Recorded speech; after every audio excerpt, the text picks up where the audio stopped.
plus que des solutions aux questions de la mobilité durable, on a proposé des pistes qui se veulent à nouveau complémentaires des actions collectives habituelles. En disant, voilà, essayons de regarder les choses de manière un petit peu latérale. Par exemple, ne nous focalisons pas exclusivement sur le système de transport.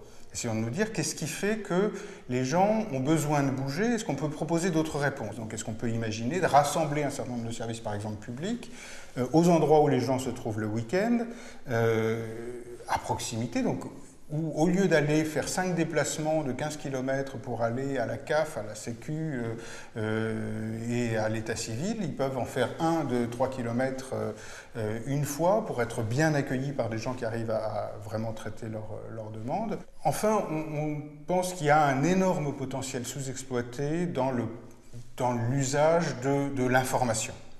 L'information évidemment sur les transports, sur les modes de déplacement, qui permettrait aux gens, qui outillerait les gens pour inventer d'autres manières de se déplacer. Est-ce qu'on sait envisager par exemple des services aux piétons? Aujourd'hui, il n'y a pas de service. Quand vous êtes piéton, éventuellement vous avez aujourd'hui un téléphone avec géolocalisation, mais il n'y a pas de service. Il y a des services de guidage qui sont pensés pour les automobilistes, qui sont très bien, pas de service aux piétons.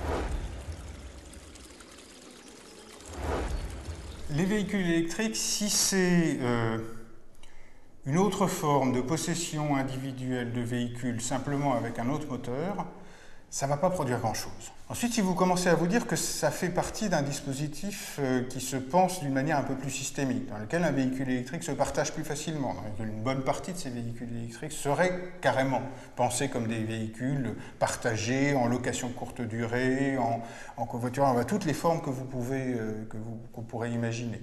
Si vous commencez à penser, comme le fait par exemple le MIT, que ces batteries-là, quand le véhicule n'est pas utilisé et qu'il est raccordé au courant, au réseau, en fait, pourraient servir également de stock tampon pour gérer des pics de consommation électrique. C'est-à-dire à certains moments, quand il y a beaucoup de véhicules garés, on pourrait aller pomper dans les batteries plutôt que de déclencher une centrale au fioul.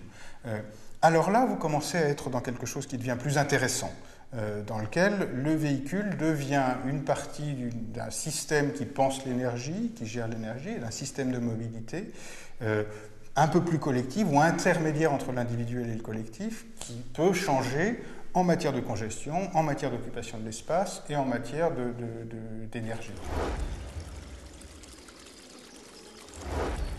Le rôle des constructeurs automobiles dans cette dynamique urbaine, il est évidemment de construire des véhicules de qualité, moins consommateurs, etc., de préférence électrique, mais il doit être aujourd'hui de s'insérer dans le système de mobilité. Il faut qu'ils inventent les nouveaux services qui vont utiliser des véhicules, il faut qu'ils inventent les services dans lesquels on partage des véhicules, dans lesquels soit ces véhicules à soi, soit des véhicules communs, des services de location. Il faut qu'ils inventent les interfaces avec les autres modes de transport ou qu'ils les co-inventent. Les constructeurs automobiles doivent devenir des parties prenantes du système de mobilité avec les aménageurs, avec les transporteurs publics, avec les usagers.